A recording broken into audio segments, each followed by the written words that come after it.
Welcome to Biz Help for You with host Candy Messer.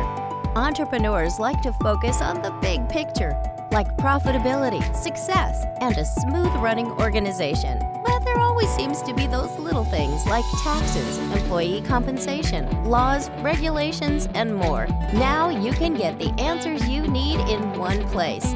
Join us today as we break it all down for you. Now, here's your host, Candy Messer. Hello and welcome to Biz Help for You with Candy Messer. Thank you for joining us today. I hope you found the information on last week's show, Build Your Public Speaking Business to Generate Influence, Awareness, and Clients, informative. If you are unable to join us and would like to listen to the show, links can be found on my YouTube and Facebook pages, as well as multiple favorite podcast platforms. If there are topics that you would find beneficial, you can reach out to me at media@abandp.com and give us your feedback. And now let me introduce the guest today.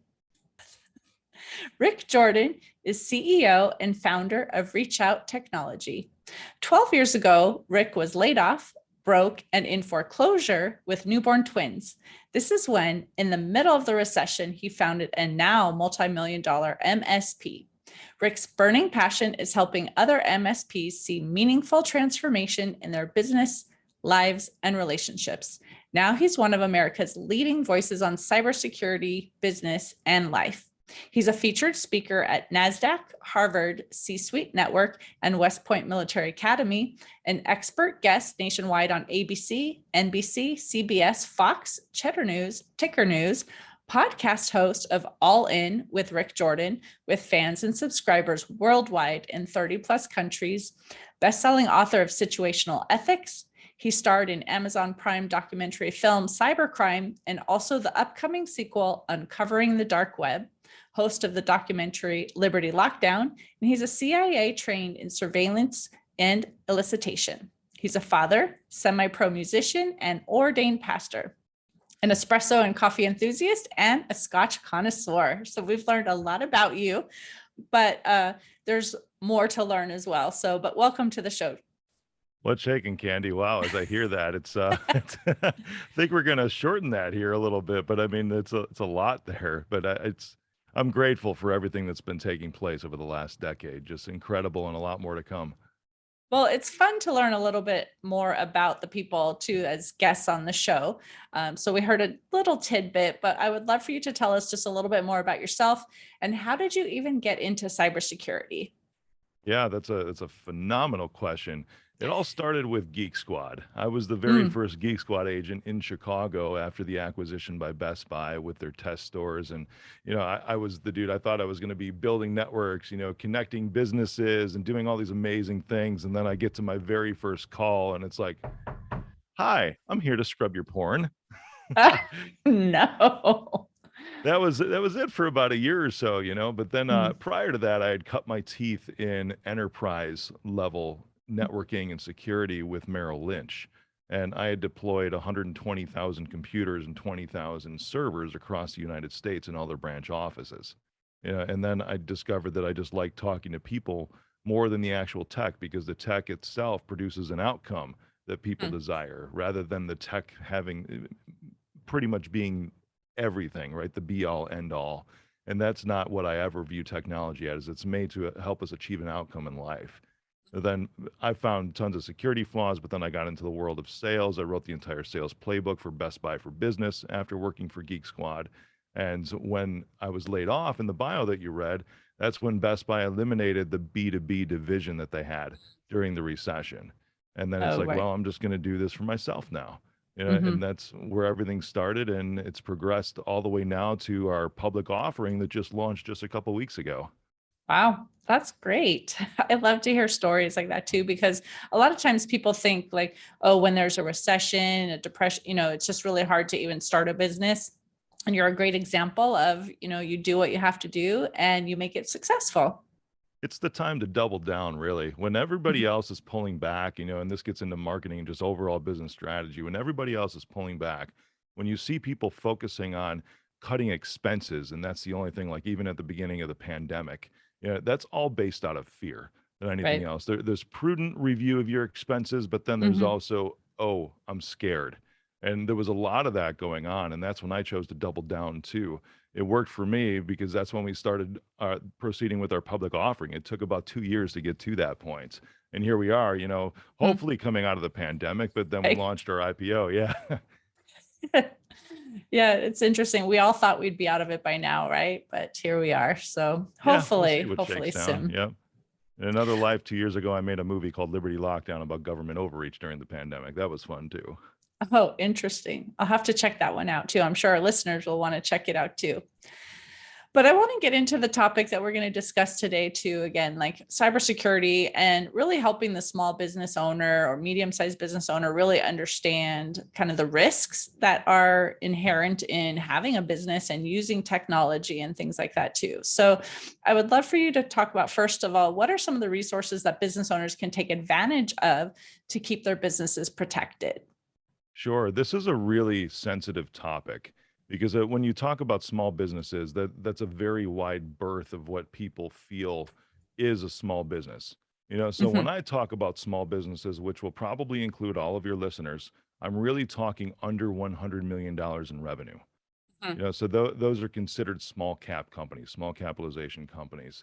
And that you get over that, then you're getting into more of what we call like mid cap or enterprise space. So 100 million or less, and even a better indicator of that is around 100 employees or less. Mhm. So when I talk about small business, that's kind of the range that I'm looking at and the qualifiers for that. Cybersecurity for small businesses is a very touchy subject across the board because there's not a lot that's available that do it the right way. When it comes from a service provider, and then small businesses are also left with who do I even call? Because Right. most have a guy, or Right. or a girl, right? That they have their phone number, that you might have memorized or something like that. But the fact is, and this is it's not necessarily a sad thing. It's just that the industry has evolved so much over time. This Mhm. isn't 20 years ago to where all the guys and girls that were literally the only guys and girls, we call them one man bands or one man shops in our industry, to where they could pick up things as they go. And tech really didn't change much at the fundamentals for a good 15 years. It was Right. just new versions of things. And then the cloud hit, that was pretty new, but then it was just really taking the same old server stuff and putting that into the cloud. So you didn't have a physical box there anymore. But it was still the same applications, still the same way to use things. But now we're in this world where almost everything is exposed to vulnerability at any given time. And we see this a lot more in the news right now. That you saw the big hacks that took place even over the summer. I was on Bloomberg twice and Cheddar around these things that took place. And it was all about the enterprise level, but then it got down to the small business, which is what we're talking about right now. Right. And the small businesses just, they don't know where to turn because where would you turn? You'd probably call your guy, Right. right?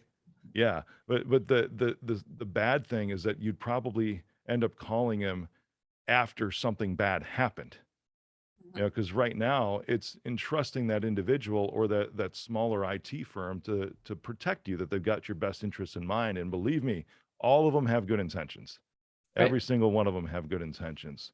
But it's really in reality only around 18% that actually have the competencies to provide cybersecurity services to small businesses. Mhm. And Right. that's an alarming number. Yeah, that is alarming. I think the person that I have too, like I said, I'm very thankful to even have him because he had experience for like a big company before he was out on his own too and had been in that realm.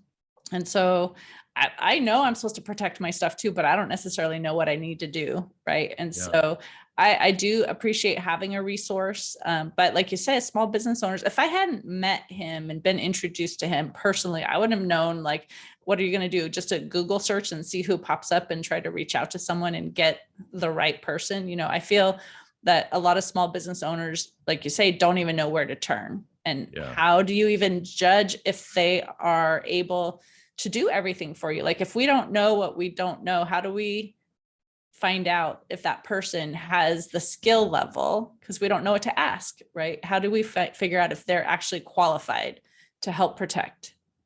Sure. That's a phenomenal point too. And you hit on a couple things there. Small businesses generally don't know who to call. And Mhm. that's one of the gaps that I'm filling by taking Reach Out public, because our whole strategy is acquisitions, acquiring a lot of the smaller IT firms that exist. I mean, over the next 2 years, there's 50 of them to form the very first nationwide brand. We're the first in this industry as a service provider ever to do this.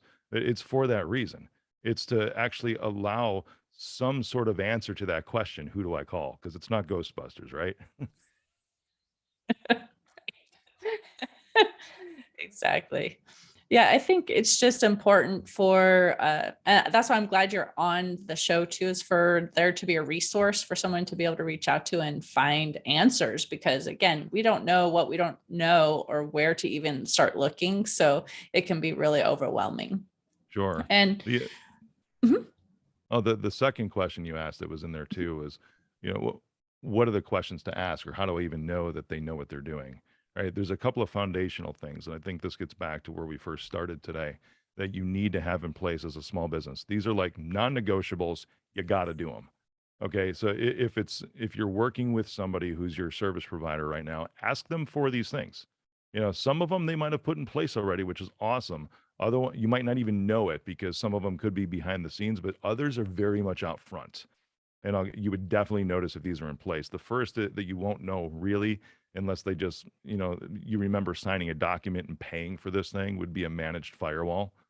And this is something that is not for a small business. It's not something that's a $100 item that you pick up from Best Buy. Right. These are items that are a couple thousands of dollars. For a small business under 100 employees, it can range anywhere from about $1,500 to around $10,000 for this. And when I say managed, your firm, whoever you're working with, has to keep their eyes on this. In layman's terms, they have to keep their eyes on this thing, and they have to configure it properly to do certain things. Like, for example, these firewalls have the ability to literally block out entire countries from being able to access your small business. So if you're not doing business in Finland, what's Right. the reason, if any, that you need to have a wide open internet to that country? There's none if you Right. don't do business there. Hmm. Now there's, or, the biggest nation states, and this is by far not a political move. This is quite factual when you look in the news and publications that even Microsoft stated that the largest threat that exists for cybersecurity these days is Russia. And it's not that they're going and hacking governments. What they do is they fund private groups to hide what they're doing, these private groups within their nation states, to come and attack people like me or people Hmm. like the person that you work with, because generally speaking, we hold the keys to the kingdom Right. because we're accessing your networks and maintaining those. So if we get breached, and that was the biggest thing that we saw over the summer this past year, where MSPs or IT providers becoming breached, and then that went out to their thousands and thousands of customers, and then they were Right. hacked at that point. They were compromised. So that managed firewall has the ability to block out access from entire countries. Hmm. And that again, it's not a Best Buy item. Right. Not something to Right. go there. So that's one thing. I'd love you to respond to that if you want. There's other things too. There's a big one. There's two more big ones that I want to give you today Well, too. go ahead then and continue Cool. with that too, because uh-huh.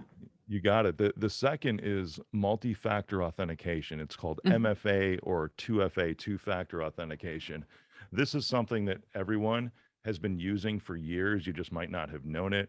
If you've ever gotten a text message when you've tried to log into your bank account, this happened 10 years ago, right? Mhm. We had this technology around to where you had to punch in a code or tap on a link to verify that it's you. That's called two-factor or multi-factor authentication.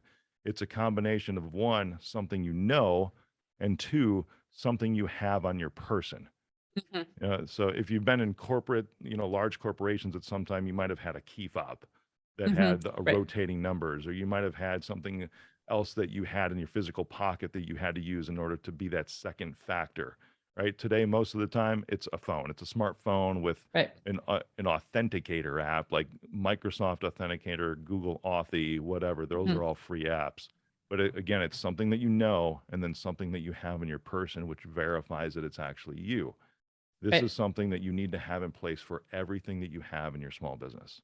Mhm. Because nowadays, if you use Gmail or Google Workspace, the business version, if you use Office 365, those things connect to so many other applications that you use in the cloud. so you can have the ease of signing in. It's called single sign-on. But Right. if one of those things is compromised, you're done, because now you have Right. the bad guys have access into everything. Mm-hmm. Yeah, it's so true. And I know people probably say, well, I get so annoyed because every time I want to sign in to whatever it is, I have to get this code. But like you're saying, it just takes a few seconds, right? And if it's going to protect you from having things, accessed by someone who shouldn't, then it's worth the extra time and effort. You got it. And there's a balance which requires some testing for Mhm. this, because that balance is between security and functionality.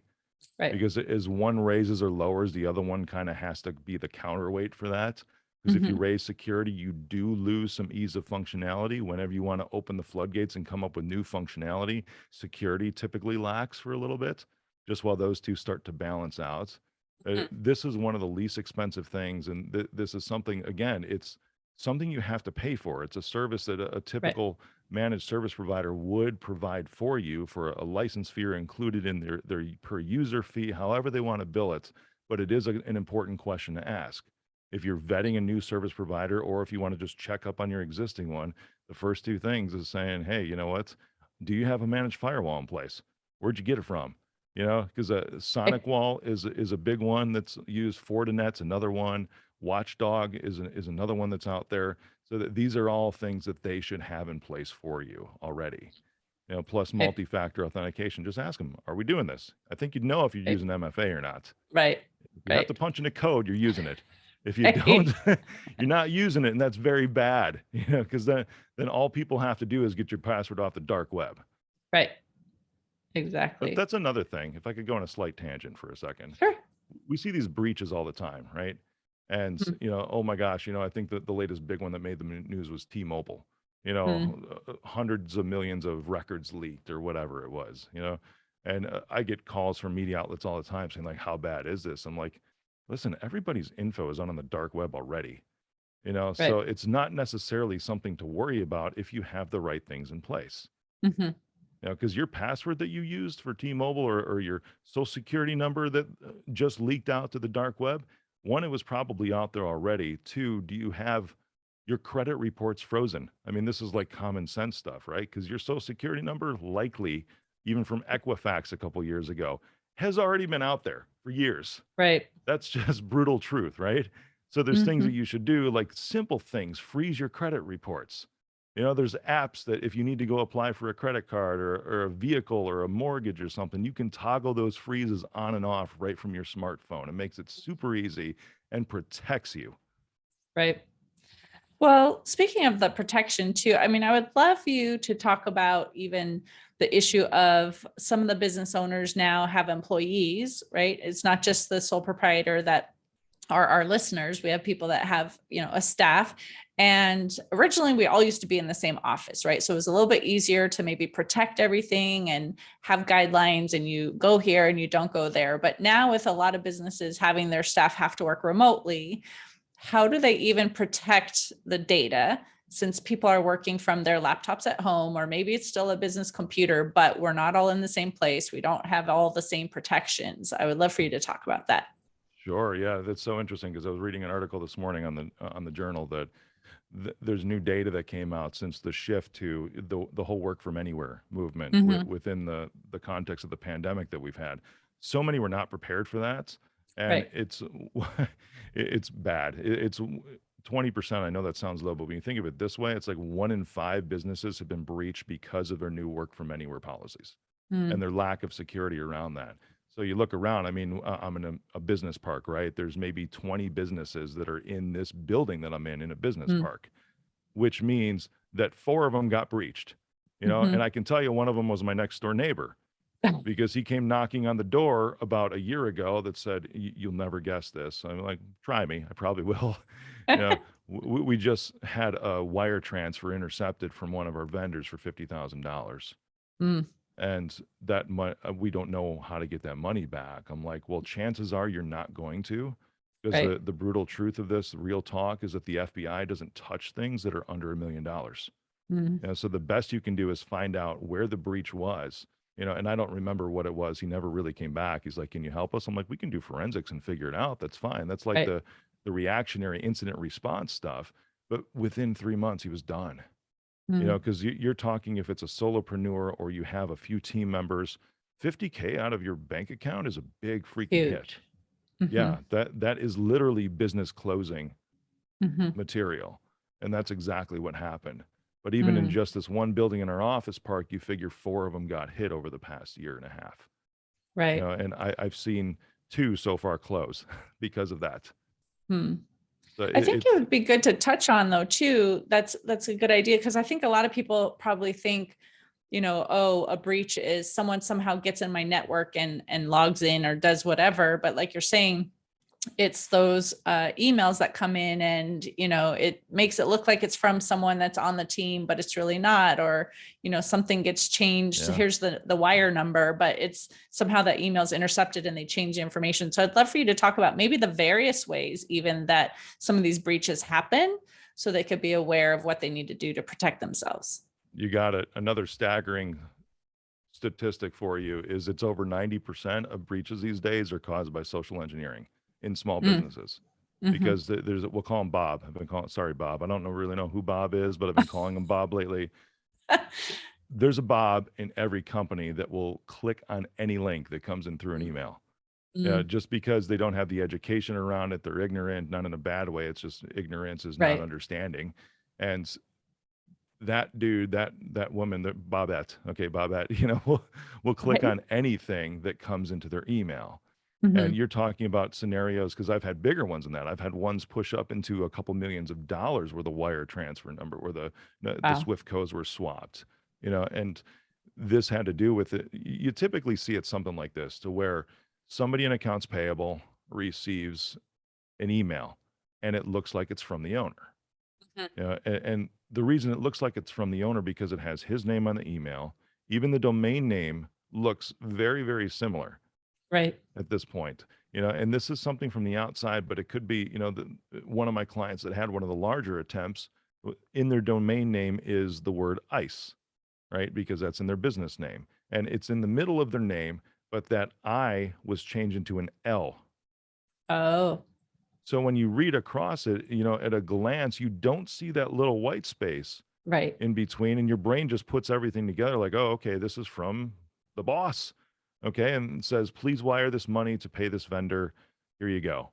And Mm-hmm. that's it. And the interesting part is that the accounts payable person did initiate the transfer.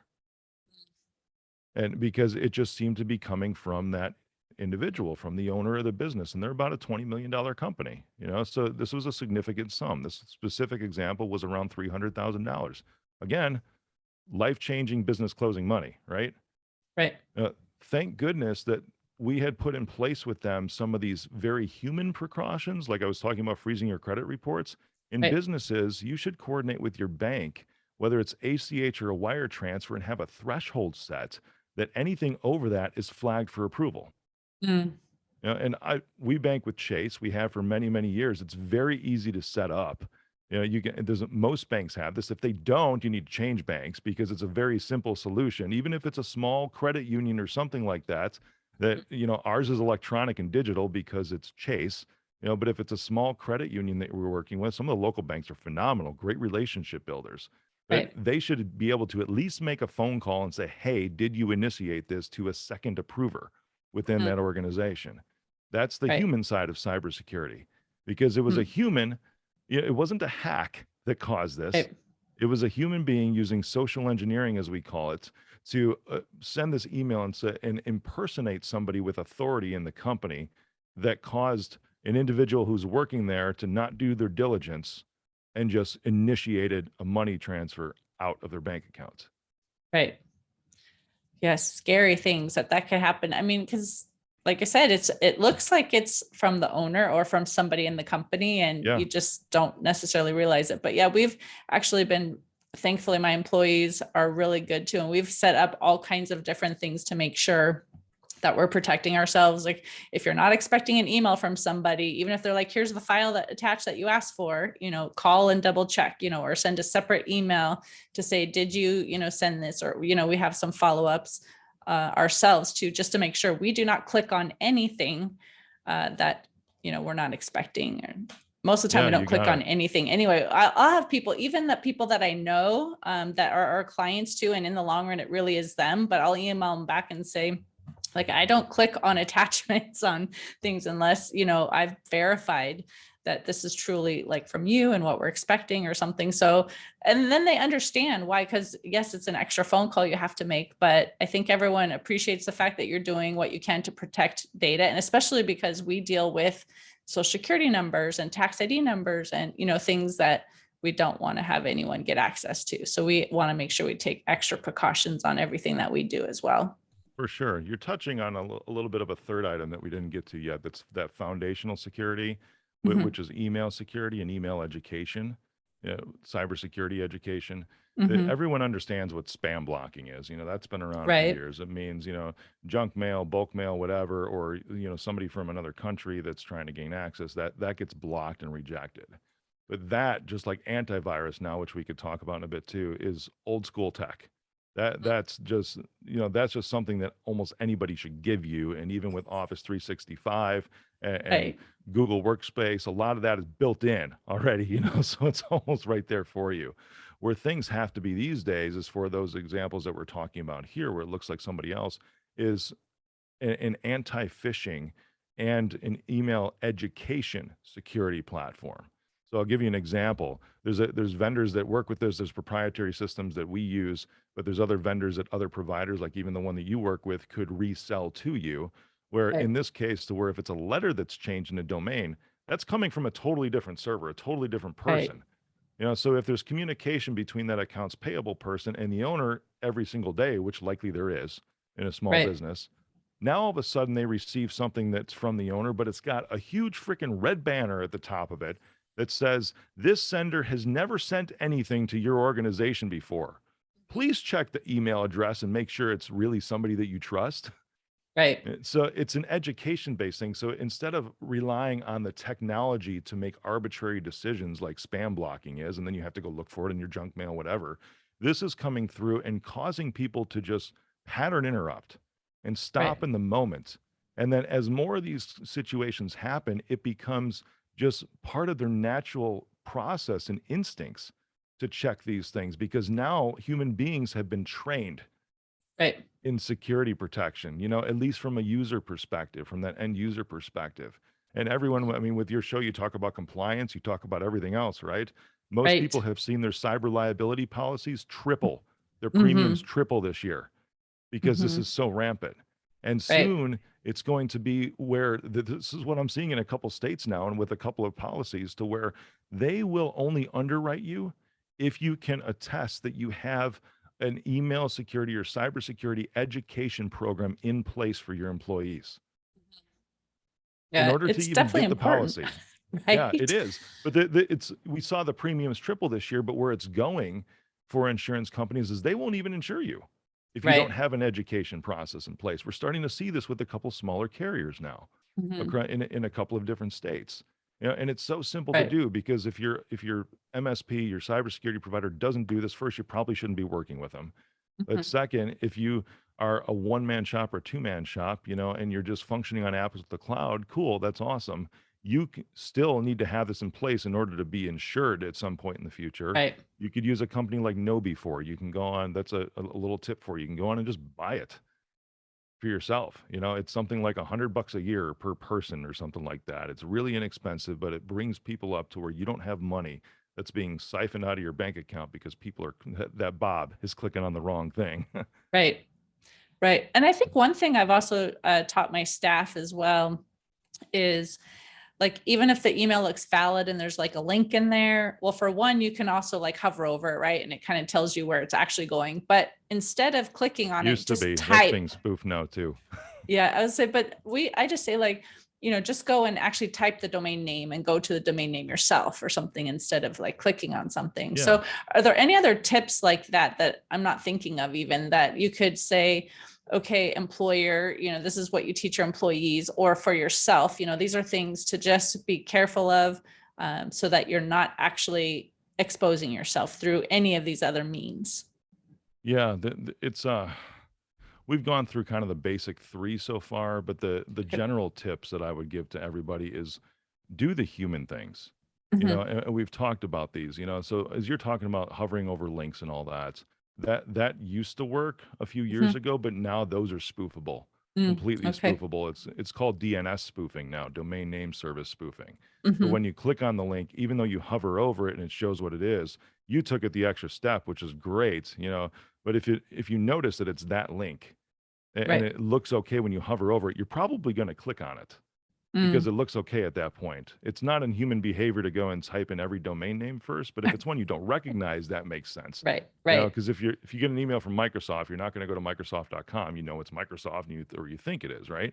But Hmm. those are some of the biggest phishing attacks too, and it's Right. using DNS spoofing to where they hijack the direction that you go on the internet, and then when you get there, this is where you have to look in that address bar and see if it mismatches or if it's something else that it actually took you to as the endpoint at that point.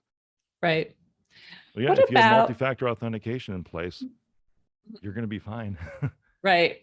Yeah, that's helpful. I was going to say too, what about those who maybe have employees who are using their own devices, or maybe they're doing things on their phone or something too? Like, what other tips can you give them to help them protect like everything that they're using? Yeah, that's a interesting scenario. We went through this phase prior to the pandemic where it was a cost-saving measure and it also allowed flexibility for employees to Mhm. use their own stuff, right? Just make it easier and less Right. expensive for the employer. We called it BYOD, right? Bring your Hmm. own device. And everyone's seen this acronym, but then it really became, just use your own crap when, when the pandemic took place because nobody was prepared for this. So like, just use your home computer, whatever you've got, your own laptop, we need to keep functioning, which I understood the panic, completely understood the panic. But for all of our clients, we gave them a hard no, when this was happening, even to the point to where we purchased hundreds of laptops and started renting those out to individuals because anything that an employee uses should have proper security measures on it. And the only way to truly enforce that is if it's a company owned asset. It's probably the lowest investment that you would need to make into an employee would be to provide them the right equipment to do their job. And it has to be something that you own because there's certain things that you can and cannot do regulatory wise if it's on their machine. If you load any kind of software, they have to understand what that software is going to do. Right. Because anything like even remote monitoring and management, now it becomes an open door for liability for you if it's not a company owned asset. And they have to understand too, which is in every organization should have something called an acceptable use policy that says Right. exactly what they're going to monitor, what we can see, the traffic, and everything else that's happening within that device that you're using. So even if it's a company owned asset, they might be able to see personal email. It's Right. possible, because you're Mhm. doing it on that work computer. But vice versa, if you're allowing your home computer to be used for work, one, you're causing a vulnerability from an owner's perspective because that's not a secure connection typically back to wherever they need. And second, you're opening yourself up to liability as an owner from the perspective that you're using company owned software or anything else on that machine. And then if you have a rogue employee at some points, you're looking at a Right. potential lawsuit because you could still have access to that machine after they quit. Right. Hmm. Interesting. It That's, has to it be a brings up company so owned many different assets. things you got to think It through. does, yeah, but No. that's the hard line to draw, and you may think, Right. "Oh, that's a lot of money." Well, it's a very little amount of money when it comes to litigation. If you just Right. For spend this sure. little tiny bit ahead of time and give them the right tools, and then it's a company-owned asset, so you can put the security on it that needs be. Mhm. Yes, so much to think through. I would love for you also maybe to just to talk about like the ransom things that have happened where someone somehow gets in and then like locks everything up. Like, is there anything that you can Yeah. do other than paying, the ransom to get your files? Yeah, if you're talking beforehand, that's the Bob factor that we're talking Hmm. about because ransomware gets in by clicking on one of those links. And when you click on one of those links, this is phishing, then you start to enter your username and password, and then that gives them access into your network. And here's a staggering fact point. When the ransomware switch is flipped and everything gets locked down and using it on your screen, hey, you have to pay the ransom, otherwise you're not getting your data back. It's on average that the bad guys have been in your network for 6 months already. Oh, wow. which is it's called a foothold, because they'll get Mm-hmm. in, but then they start to look internally at communications, and they'll look through your data to see whatever kind of data they can actually sell on the dark web. If you're carrying things like social security numbers, tax IDs, other personally identifiable information that could have monetary value to sell Right. out. They scrounge through all of that already because they're in your house. Hmm. Bob gave them the keys to the kingdom to get in. Yeah. Right.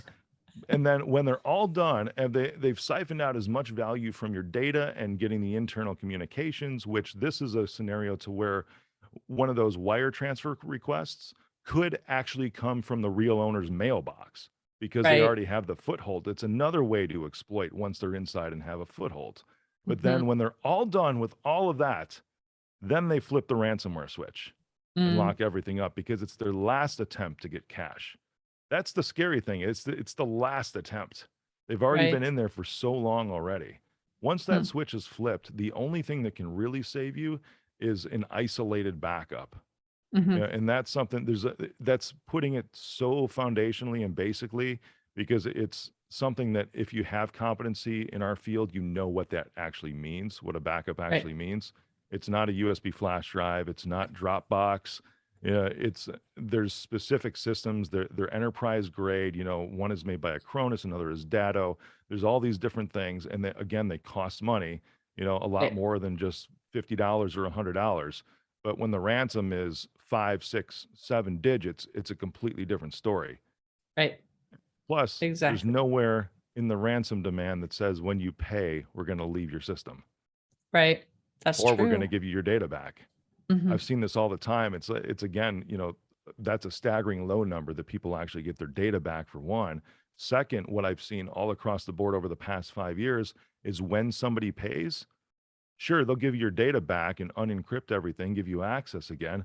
But then 3 months down the road, you see a different type of ransom note and the whole thing's locked down again. And now the dollar amount has quadrupled or quintupled because they knew that you paid the first time. Right. Hmm. That's a difficult place to be. And then too, like if you don't pay and you can't get your stuff back, you have to rebuild everything or try or do everything. Yeah, But like you said, if you do it once, they're going to come back after you again. Difficult place to be. it very much is. And that's why you have to have these measures in place to begin with. And, Hmm. and so I hope we've given people some questions to ask of their providers today because Right. it's scary stuff. But even more than that, it's very real. Hmm. Because even if it's not a financial hit right away, you don't pay the ransom, having your Right. data lost is Hmm. just as devastating. It's still that 6 month time period that 78% of business go out of business after a data loss event Wow. within that 6 months. This thing, when you said you have to rebuild, how do you function? Because it's Right. not even just the fact you lost your data. Now you have to explain to your clients, your vendors, your employees, it's reputation damage. Right. Exactly. Now everybody knows that you didn't have the right things in place to protect their information that you were housing on your network. Right. That's so true. Well, I'm thinking, there might be some listeners who are thinking, well, I'm just a small business. Like they're probably not going to come target me because I can't pay a $50,000 ransom or 100,000 or $1 million or whatever. But I would love for you to talk about, that misconception about size or, it's just a sole proprietorship or something like that too, because I know probably a lot of people think they're not a target because they're not a big business. Yeah, they are in the aspect of what I was referencing earlier in the day, because you might Hmm. not get hit directly with that, but who would get hit would be your IT service provider because they're a better target for this. So the true target is small businesses, right? But Right. the access gateway into that is the IT company that you work with. Mhm. They'll hack the IT company, then they have access into thousands of businesses, or hundreds of businesses, Right. depending on how large that IT firm is. And then at Hmm. that point, because it costs a lot of money. Think of e-crime as like a business, okay? I mean, think of like Pablo Escobar, right? That dude reinvested a lot of money back into his business in order to transport cocaine, buying the best things. And it was an expensive operation. It's a really expensive operation for R&D to hire 30, 50 coders or hackers and try to find breaches within Microsoft.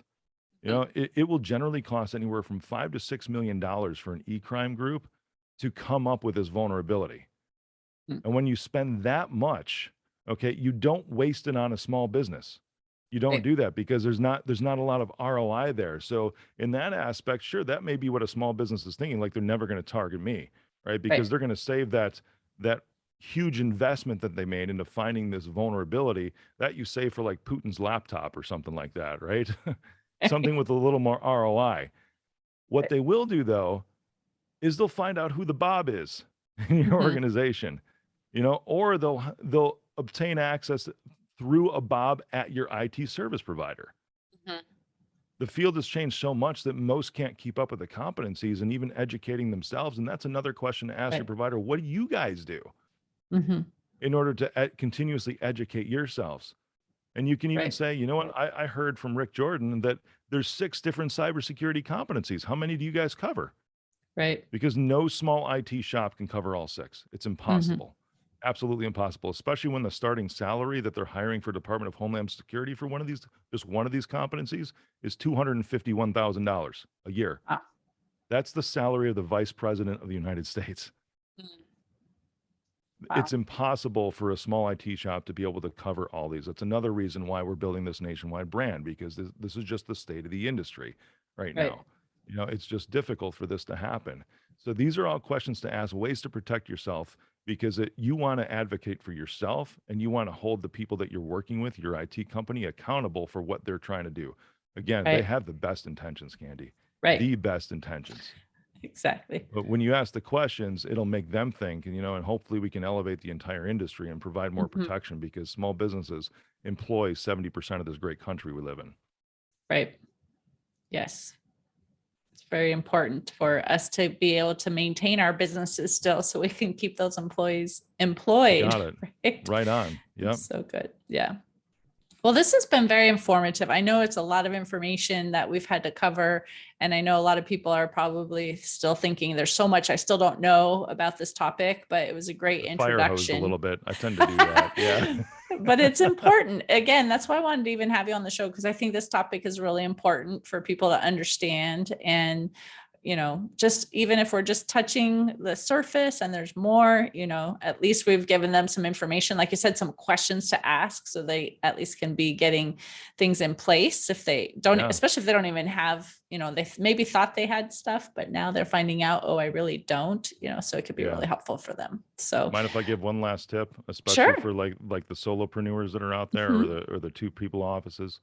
The antivirus is a thing of the past, really. There still might be some things that are called that. But in the past, every virus on every computer had what was called a signature, like a fingerprint, a digital Mhm. fingerprint. And the virus would stay the same. But now they change from computer to computer, even within the same home or same office. Oh, So interesting. it's called endpoint detection and response, EDR.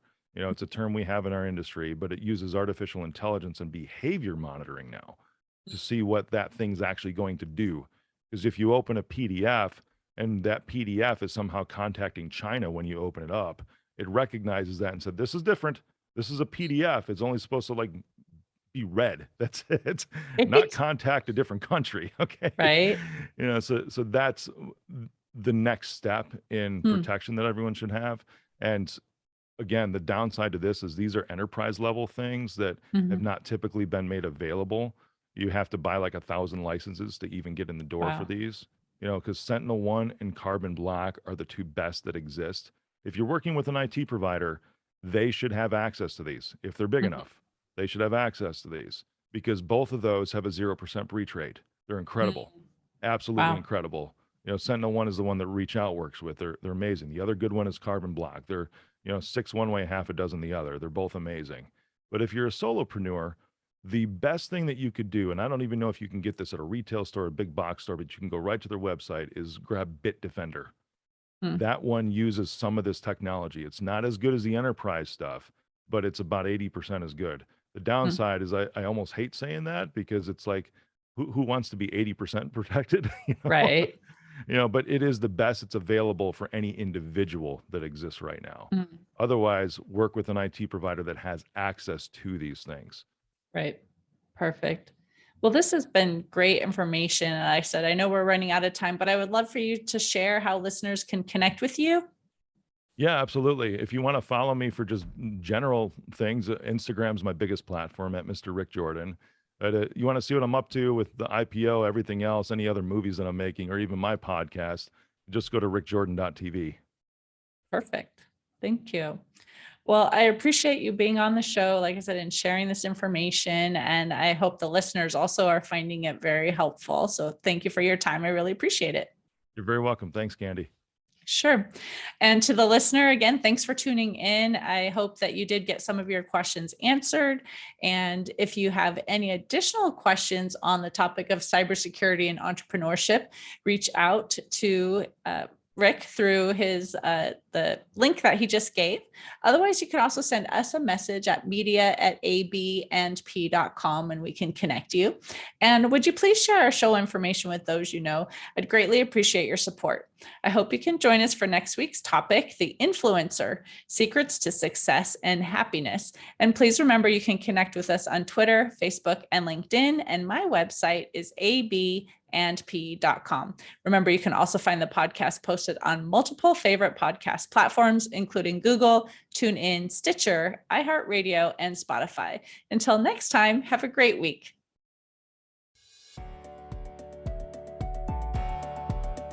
Thank you for listening to Biz Help for You. Please join your host, Candy Messer, again next Tuesday. Have a terrific week.